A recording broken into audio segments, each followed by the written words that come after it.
Good afternoon, my people. Let's put some music to start.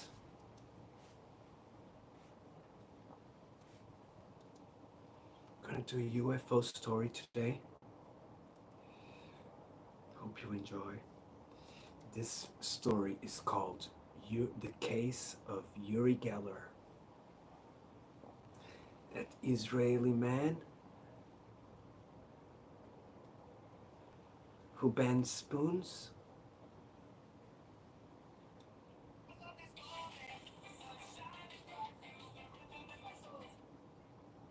Hmm?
Hi.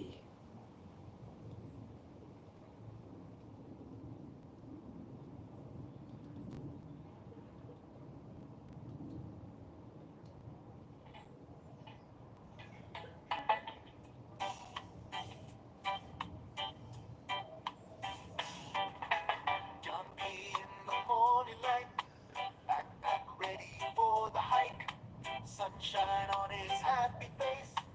Nature Daniel, calls, he's on the brother. chase. Down the trail with steady Good stride. morning. Into forests open wide. Birds are singing sweet refrain. John B. dancing in the rain. Hey, hey, hey, John B. P. Adventuring wild and free. Hey, hey, hey, come and see. John B. in harmony. Climbs the mountain, stands so tall, echoes flowing through the hall. Okay, so Case Misty of valleys Uri down Gellar. below. John P. feels the A peaceful flow. contactee or not? Streams and What do trees you as think? far as sight. Moon and stars in the night. John P. Tim under the Windsor, sky. my awesome Camping brother. while the Good to fire's see you. high. Fishing with the morning breeze. Have a John P.'s wonderful morning, soul my is brother. at ease. Catching Big dreams hugs, in the Daniel sun. Barry. Blessed Outdoor week, my life is brother. so much fun.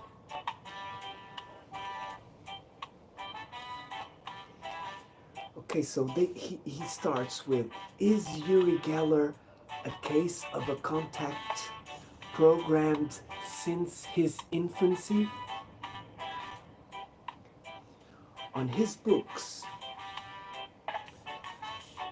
one which is called Yuri John the B. Andrija Puharich, Adventuring wild and free. Hey, hey, 1974. hey, come and see. John B. in harmony.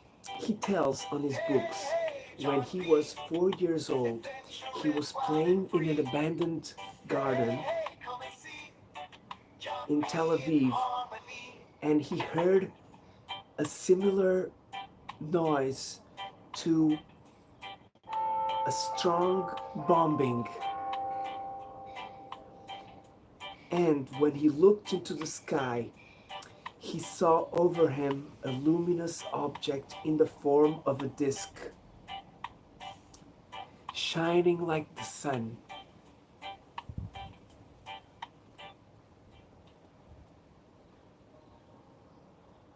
Shining like the sun. Oh, sorry, guys.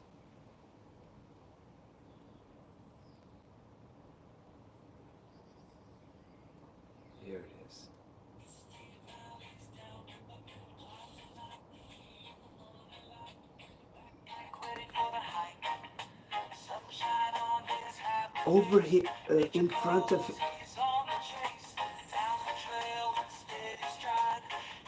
he saw in front of this UFO there was a silhouette, a radius silhouette.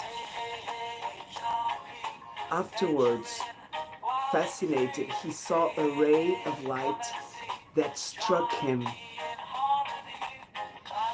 It increased in intensity, and feeling a strong pain in his head, he fainted.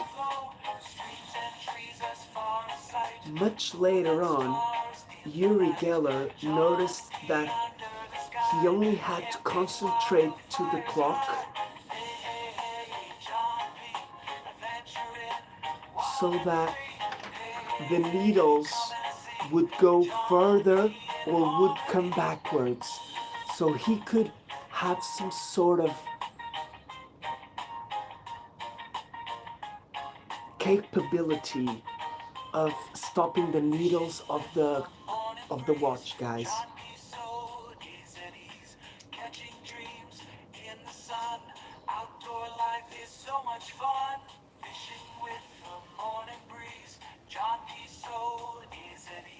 Afterwards, without ever getting it wrong, he would guess how much money his mother had when she came home. Even though he would even know how much she lost when she was playing with her friends. Some objects disappeared, and he knew where to find them. For example, inside a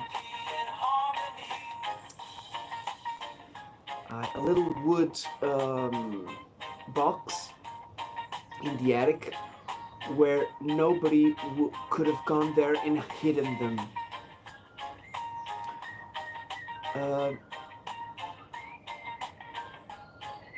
He was object of several experiences with the control of wise people like Dr. Puharich and Dr. Bento and Dr. Russell Tagg.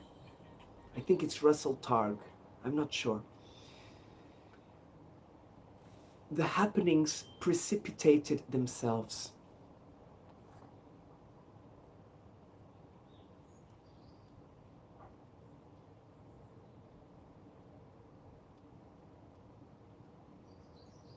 Wait a second, sorry. There we go, we can put this one. Talca detector, BJ's, good morning. Hope you guys doing well. Grande abrazo, Talca. Please connect, my friends.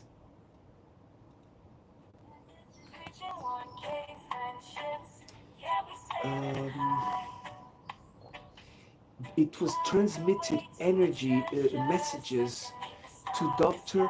Puharich and to himself, most of the times through the tape recorder that would start to work alone, and the cassette would record the message. After this, the message would dematerialize. Sometimes it was the tape recorder that would disappear, or any other concrete object, and they would be found in another compartment. It is true that the strong-spirited will say that this was all invented, but there is too many formal proofs, too many witnesses with big reputation to be able to use this explanation. As well, Werner von Braun himself seen his own wedding ring that he had closed in his hand transform and take the form of an ellipse. The astronaut Mitchell saw learning all on top saw appearing on top of a table a watch that was in a um, closed with a key handbag.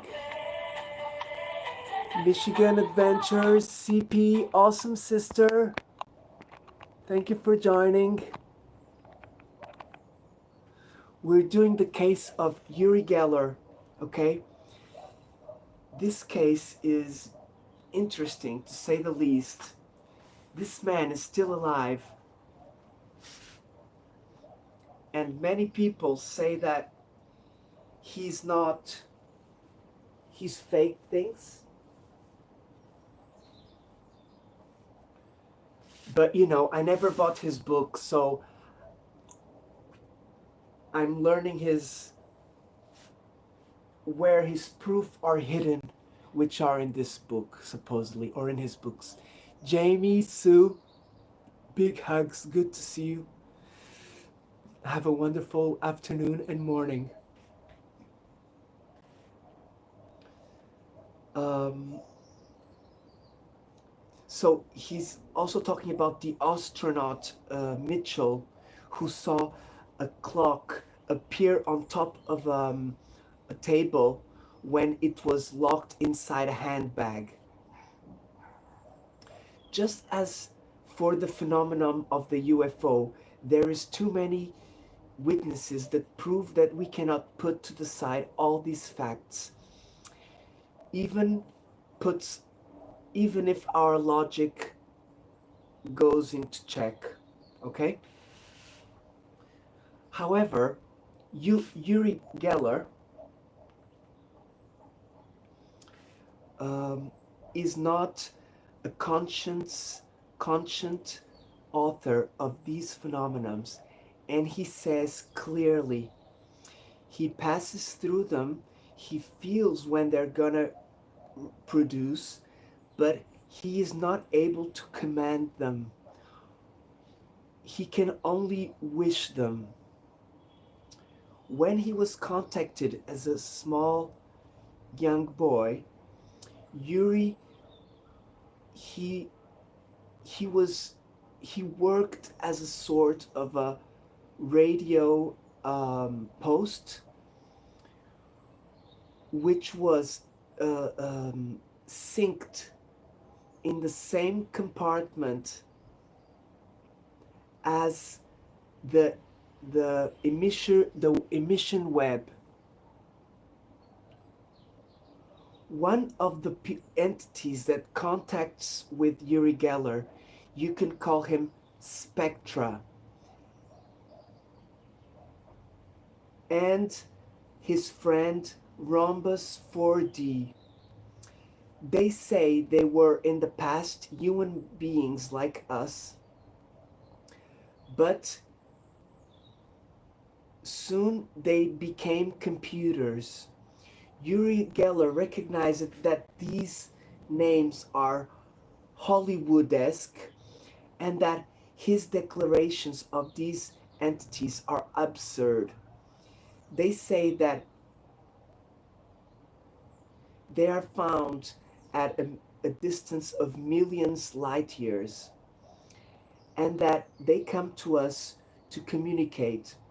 On the other side, they contradict themselves continually, having impeded one day Geller and Dr. Puharich of continuing the tests on the laboratory at the Stanford Institute. Afterwards, like these transgressed their orders, they were um,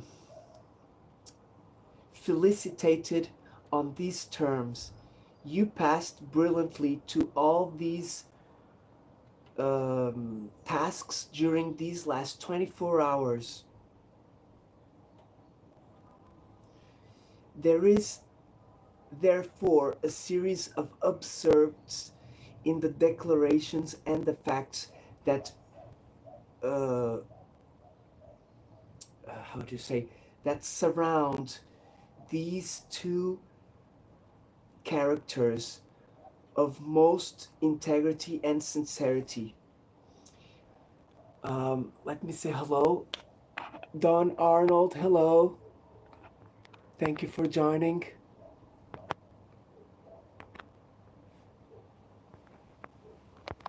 Hope you have all a wonderful afternoon. We're doing the case of Uri Gellar, which is the chapter 50 of The Mystery of the UFOs, written from Jack Perrin.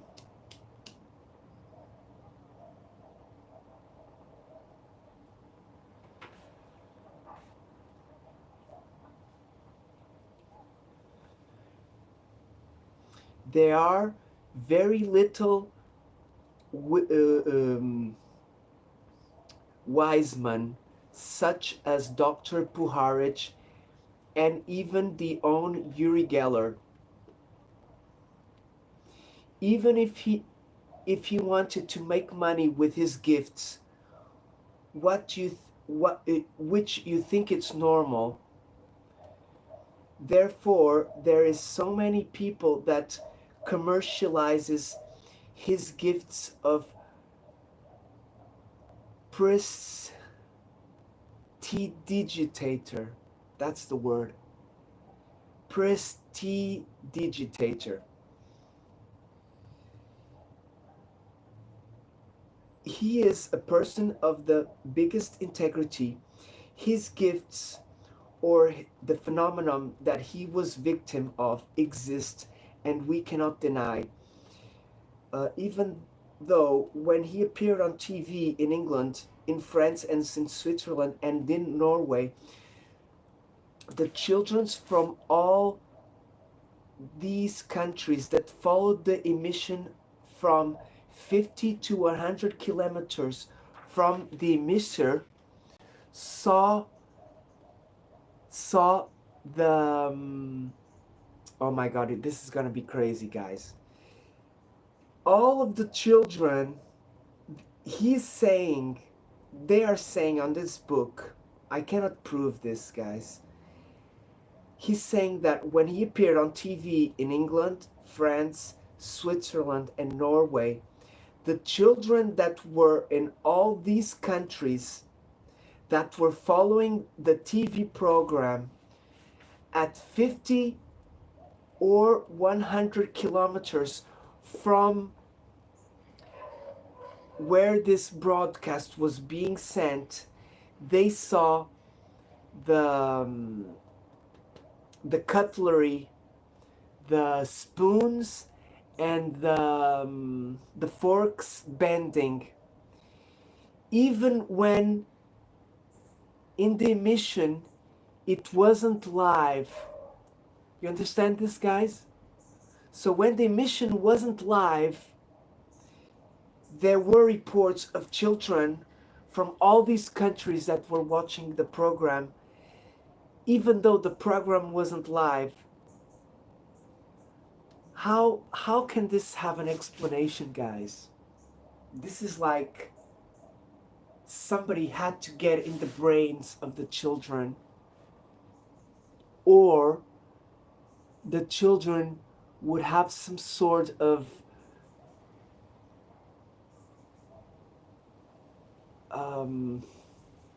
I don't know how to say, they would have a special emitter in them, or they haven't been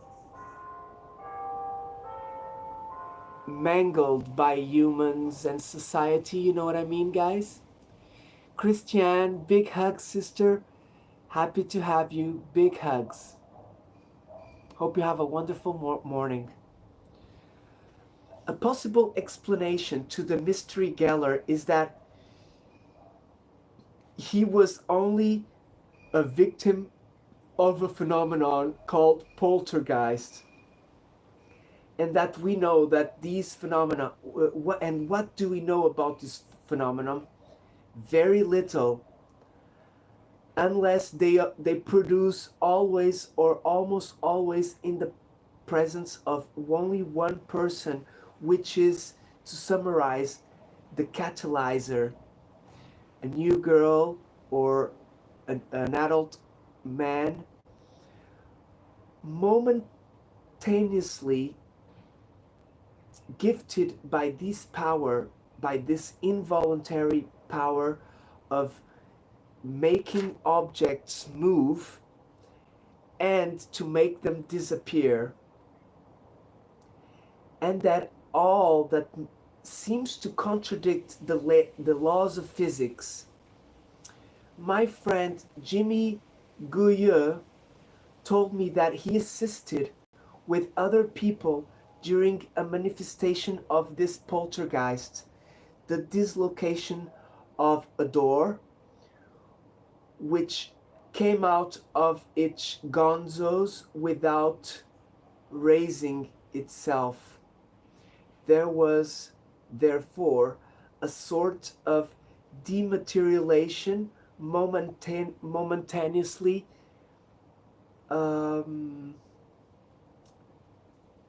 a sort of dematerialization. On a more recent book from Uri Gellar,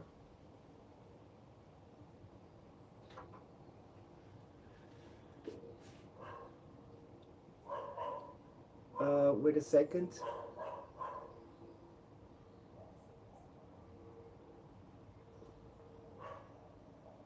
There was therefore a sort of dematerialization momentaneous. On a more recent book, Uri Geller tells us about such unexplainable cases. The book is called The Book of Paranormal, Jimmy Gouilleux, Omnium Literaire, 1973. Once, a drain pipe came out of its place, and it came for a little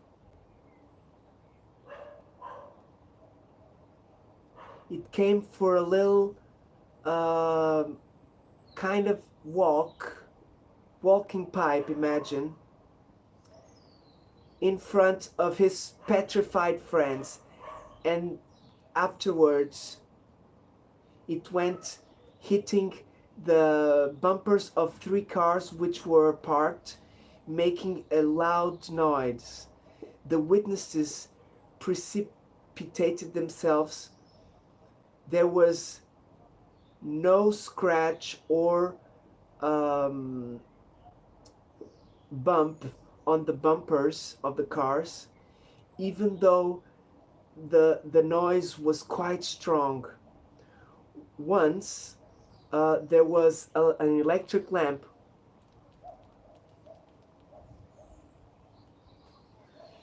that was turned on,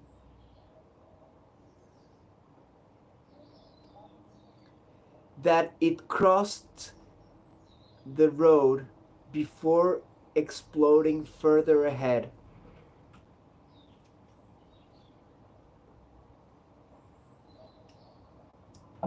Jimmy Gouilleux reports, therefore, a series of phenomena, sort of poltergeist, that had a strict relationship with one or two people. Sometimes one of the responsibles for these phenomena could be influencing involuntary a friend that could feel that he was gifted momentaneously with the same powers. Once, a spoon bent in the middle, and it grabbed a little bit of paper like it was one of those things to take one little hair, a pins. I don't know if you call it a pins. Hello, Mira. Big hugs. Good to have you. Have a wonderful day, okay?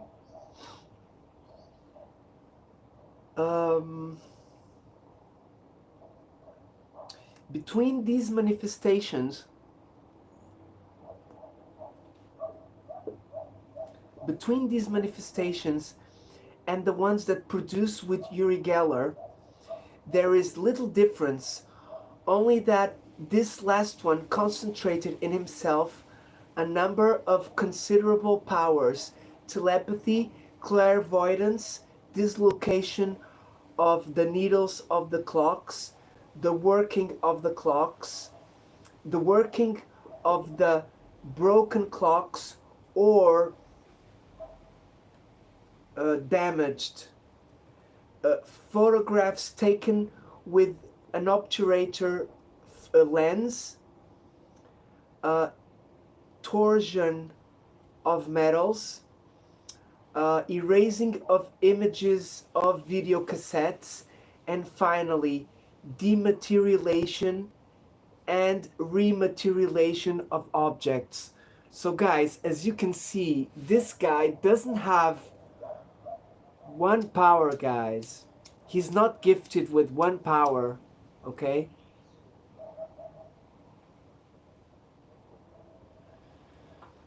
Uri Geller has several powers. Big hugs to you, CP. Blessed up morning, sister. Big hugs. See you soon.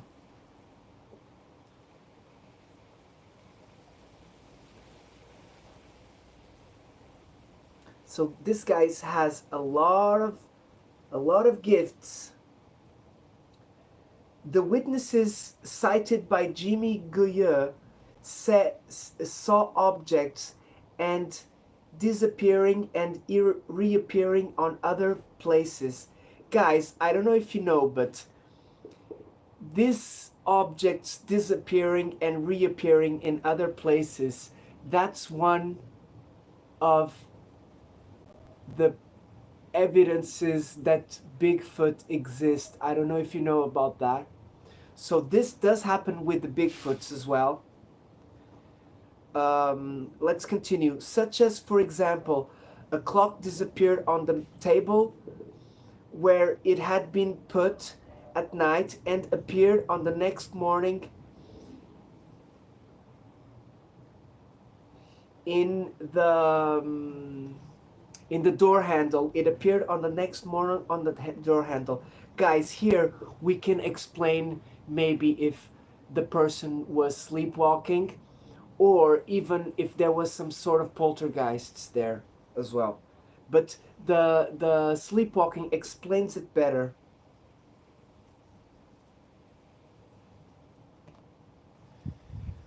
The owner leaves it in the house of his friend because it doesn't have a strap, the clock, and he goes to the beach with some friends. On the journey,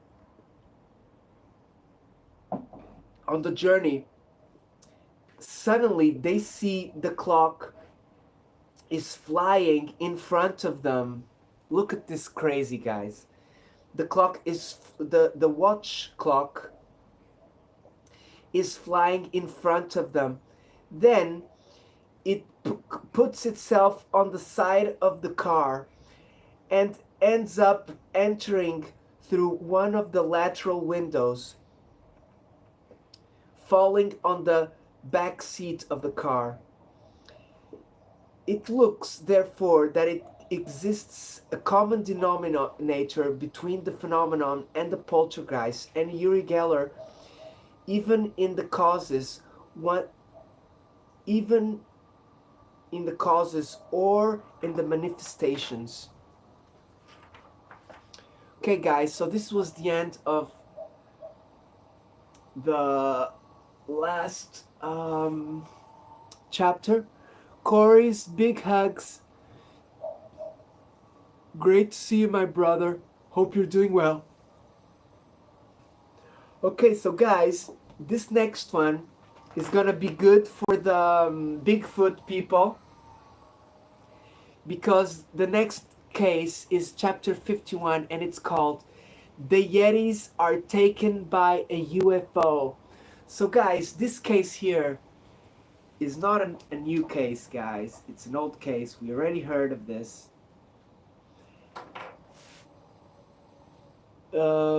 And I can tell you that for 911, Mr. Polides has done a movie with, it's either this case or it's a very similar case, okay? Actually, guys, I might be wrong.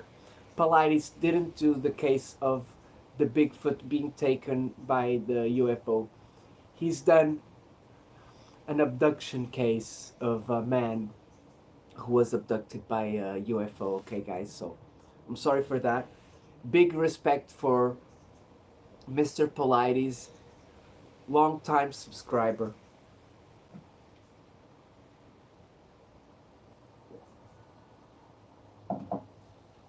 Okay, let's put some music again. Sorry, guys.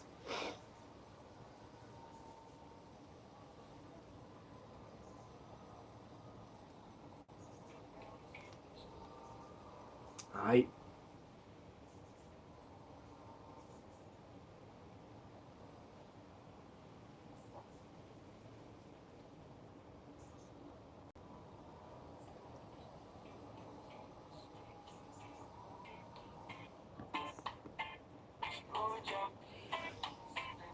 Okay, guys.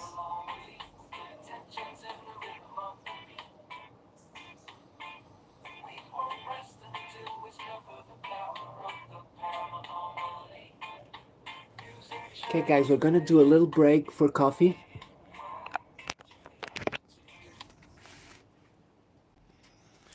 Okay, so you're gonna have a little coffee with me quickly, and then we're gonna do the next chapter.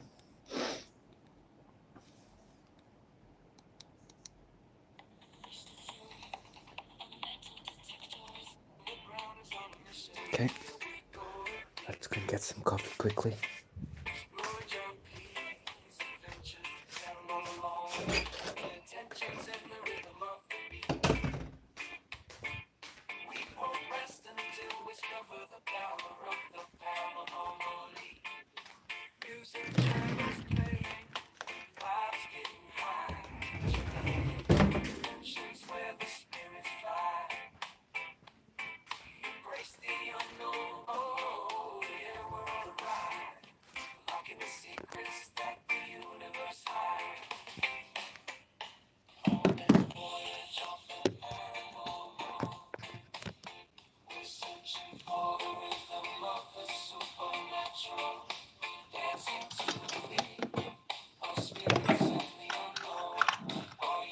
We're on a mission.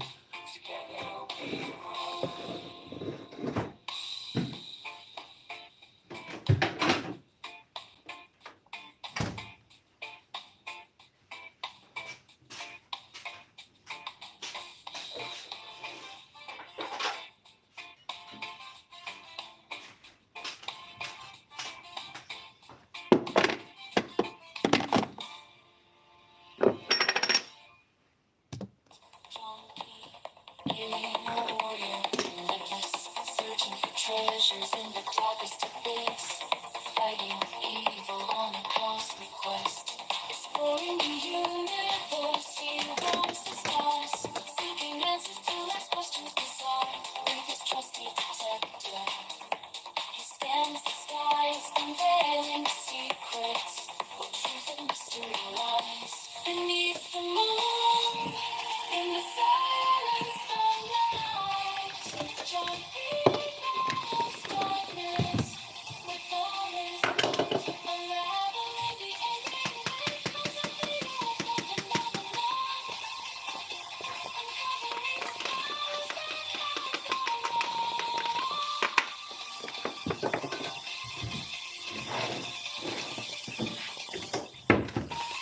This is a coffee. It's called Linea Espresso. Foxy, big hugs. Blessed Monday. Okay, so this coffee here it's called Z Cafe.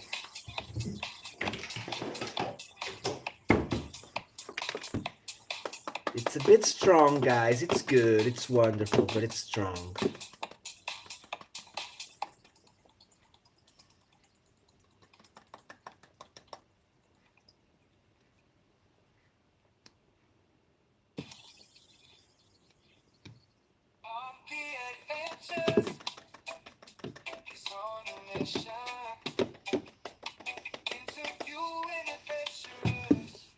in the lounge.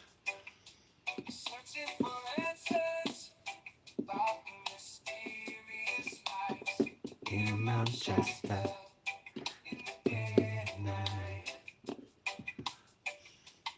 Ancient history uncovering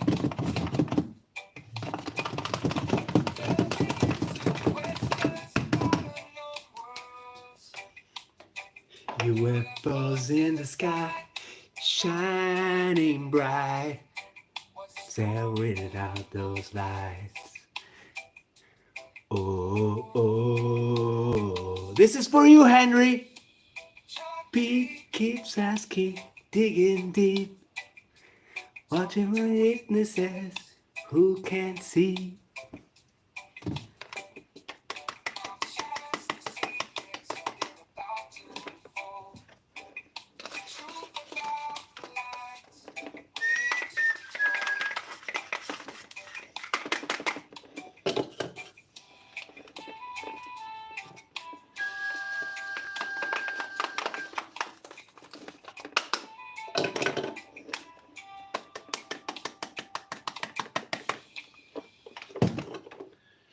No, Cruising through the galaxy, feeling the groove.